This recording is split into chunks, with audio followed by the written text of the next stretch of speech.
하나님이 아브라함에게 약속하신 때가 가까우매 이스라엘 백성이 애굽에서 번성하여 많아졌더니 요셉을 알지 못하는 새 임금이 애굽 왕위에 오르매 그가 우리 족속에게 교활한 방법을 써서 조상들을 괴롭게 하여 그 어린아이들을 내버려 살지 못하게 하려 할세.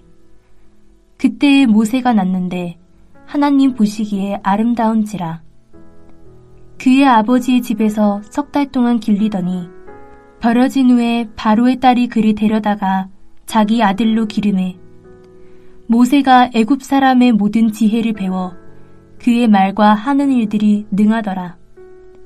나이가 40이 되매 그 형제 이스라엘 자손을 돌볼 생각이 나더니 한 사람이 원통한 일 당함을 보고 보호하여 압제받는 자를 위하여 원수를 갚아 애굽 사람을 쳐 죽이니라.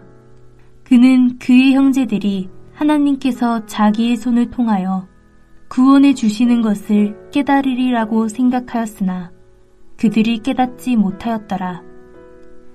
이튿날 이스라엘 사람끼리 싸울 때에 모세가 와서 화해시키려 하여 이르되 너희는 형제인데 어찌 서로 해치느냐 하니 그 동물을 해치는 사람이 모세를 밀어뜨려 이르되 누가 너를 관리와 재판장으로 우리 위에 세웠느냐. 네가 어제는 애굽 사람을 죽인 것 같이 또 나를 죽이려느냐 하니 모세가 이 말 때문에 도주하여 미디안 땅에서 나그네 되어 거기서 아들 둘을 낳으니라. 40년이 참에 천사가 시내산 광야 가시나무 떨기 불꽃 가운데서 그에게 보이거늘 모세가 그 광경을 보고 놀랍게 여겨 알아보려고 가까이 가니 주의 소리가 있어 나는 내 조상의 하나님 즉 아브라함과 이삭과 야곱의 하나님이라 하신데 모세가 무서워 감히 바라보지 못하더라. 주께서 이르시되 내 발에 신을 벗으라. 내가 서 있는 곳은 거룩한 땅이니라. 내 백성이 애굽에서 괴로움 받음을 내가 확실히 보고 그 탄식하는 소리를 듣고 그들을 구원하려고 내려왔노니 이제 내가 너를 애굽으로 보내리라 하시니라. 그들의 말이 누가 너를 관리와 재판장으로 세웠느냐 하며 거절하던 그 모세를 하나님은 가시나무 떨기 가운데서 보이던 천사의 손으로 관리와 속량하는 자로 보내셨으니 이 사람이 백성을 인도하여 나오게 하고 애굽과 홍해와 광야에서 40년간 기사와 표적을 행하였느니라. 거짓 정인들에 의해 고소를 당한 스데반은 산헤드린 공회 앞에서 재판을 받습니다. 제목은 이 사람이 거룩한 곳과 율법을 거슬러 말하였다는 것입니다. 그들의 말에 따르면 나사렛 예수가 성전을 헐고 우리에게 준 규례, 즉 율법을 바꾸려고 했다는 것입니다. 성경과 율법은 유대인들의 신앙의 중심입니다. 그런데 스데반은 예수님이 오심으로 성전이 더 이상 그 기능이 끝났으며 율법 역시 예수 그리스도께서 완성하러 왔기에 옛 율법 역시 대체되어야 한다고 주장했을 가능성이 높습니다. 공회가 스데반에게 이것이 사실이냐고 묻자 스데반은 2절부터 53절까지 이르는 긴 설교를 합니다. 스데반은 아브라함과 요셉, 모세, 다윗과 솔로몬을 중심으로 이스라엘의 역사를 쭉 훑어내립니다. 하나님은 아브라함을 메소포타미아에서 불러내시고 내 고향과 친척을 떠나 내가 내게 보일 땅으로 가라고 명령하였습니다. 이에 아브라함은 하란을 떠나 지금 유대인들이 살고 있는 이 땅으로 옵니다. 그러나 하나님은 아브라함이 가나안 땅에서 발붙일 땅을 하나도 얻지 못하고 아직 자식도 없는 그와 그의 후손에게 그 땅을 주시겠다고 약속합니다. 그리고 후손들이 다른 땅, 즉 애굽에서 살면서 400년 동안 종노릇 하다가 하나님이 애굽을 심판하신 후 그들은 이곳 가나안 땅에 와서 섬기게 될 것이라고 말씀합니다. 그 증표로 하나님은 할례 언약을 아브라함에게 줍니다. 나중에 아브라함은 이삭을 낳고 이삭은 12조상을 낳는 야곱을 낳습니다. 여러 조상들, 즉 야곱의 형들이 요셉을 시기하여 애굽에 팔았지만 하나님은 요셉과 함께 하심으로 요셉을 환란에서 건져내시고 애굽의 통치자로 세워 애굽과 가나안 땅에 흉년이 들었을 때 야곱의 가족들을 요셉을 통하여 곡식을 얻게 하고 구원하는 일을 하게 합니다. 요셉은 야곱의 온 가족을 애굽으로 데려와서 함께 지내다가 야곱이 죽자 그의 시신을 아브라함이 준비한 헤브론 막벨라 밭 굴에 장사합니다. 여기에서 스데반이 잘못 인용한 부분이 있습니다. 그는 16절에서 야곱의 시신이 세겜으로 옮겨져 아브라함이 세겜 하몰의 자손에게 은으로 값주고 산 무덤에 장사되었다고 말하였는데 이것은 야곱의 시신이 아니라 요셉의 시신이 묻힌 곳이며 아브라함이 아닌 야곱이 세겜 하몰의 자손에게 돈을 주고 산 무덤입니다. 그런데 스데반에 대한 고소는 성경과 율법에 관한 것인데 왜 스데반은 아브라함과 요셉의 이야기를 장황하게 길게 설명하고 있는 것일까요? 스데반은 이 이야기를 하나님 중심으로 풀어가면서 하나님이 얼마나 언약에 신실한지를 보여주고자 합니다. 그래서 하나님의 약속이 하나씩 실행되어가는 과정을 의도적으로 설명하고 있는 것입니다.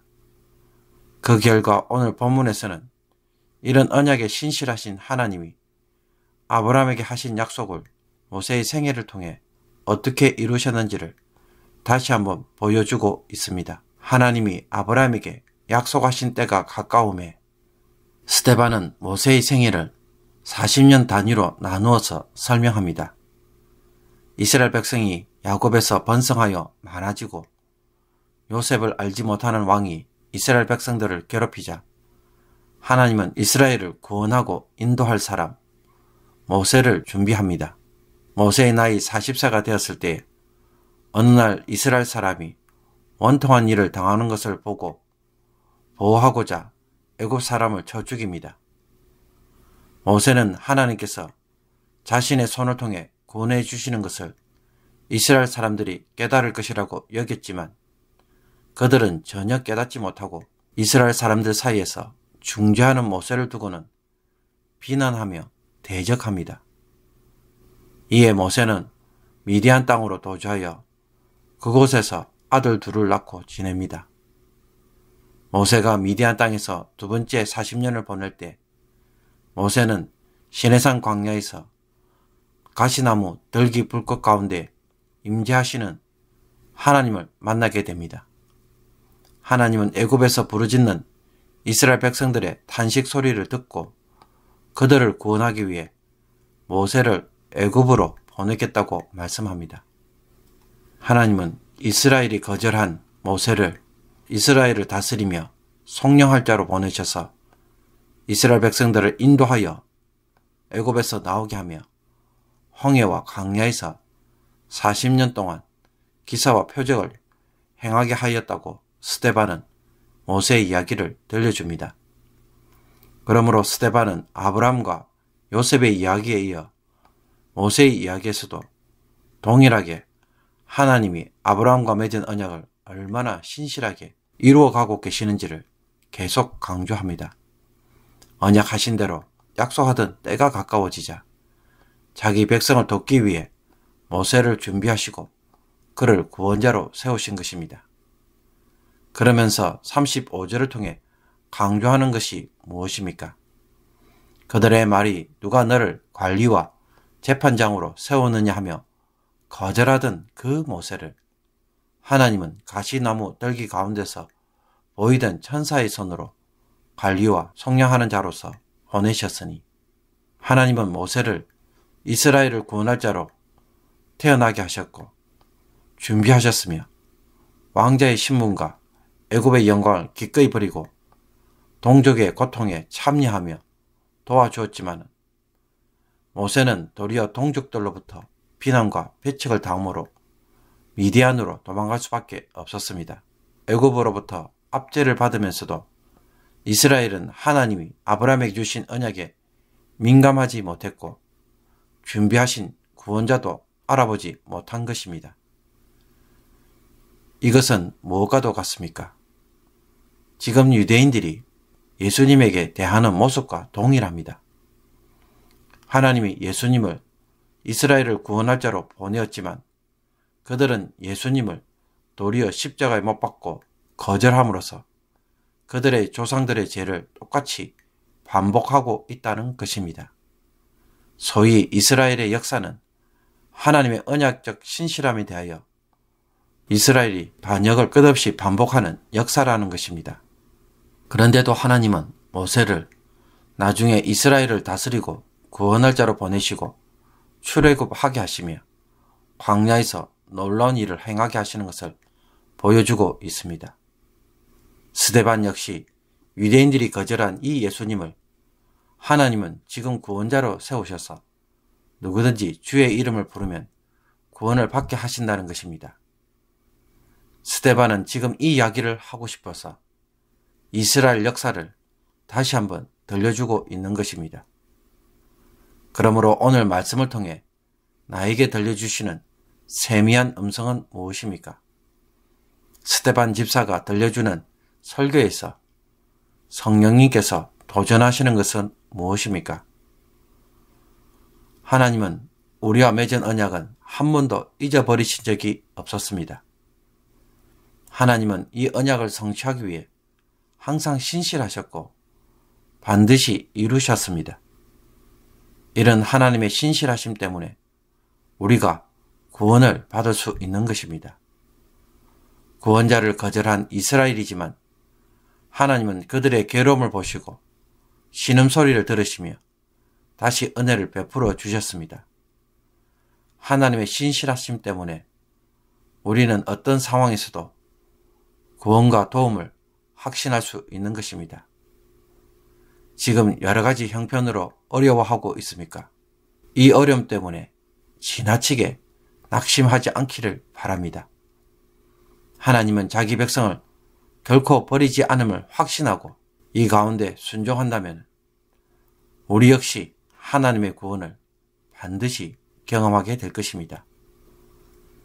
그리고 하나님은 하나님의 때에 하나님의 언약을 성취하시는 것을 보여줍니다.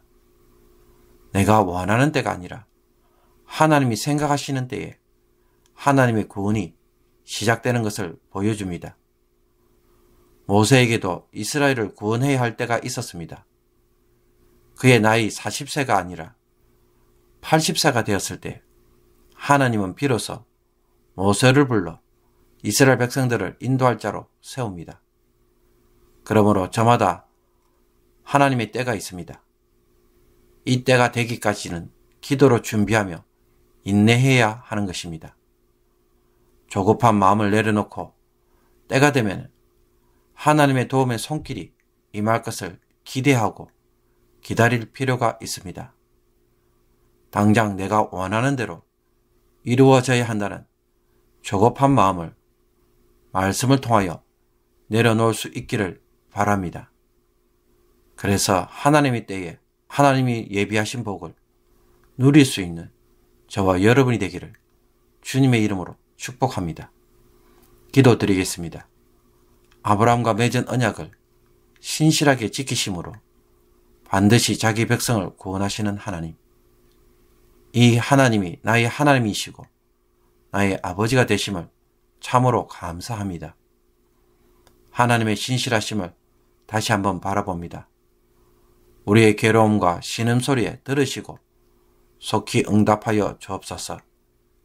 기다리지 못하고 낙심하거나 미리 포기하는 자들이 되지 않게 하옵소서. 하나님의 때가 이를 때까지 준비하는 마음을 주시며 기다림으로 믿음의 결국인 구원을 누리게 하여 주옵소서. 이 말씀을 붙잡는 모든 이들에게 이 은혜를 허락하여 주옵소서. 예수 그리스도의 이름으로 기도하옵나이다. 아멘.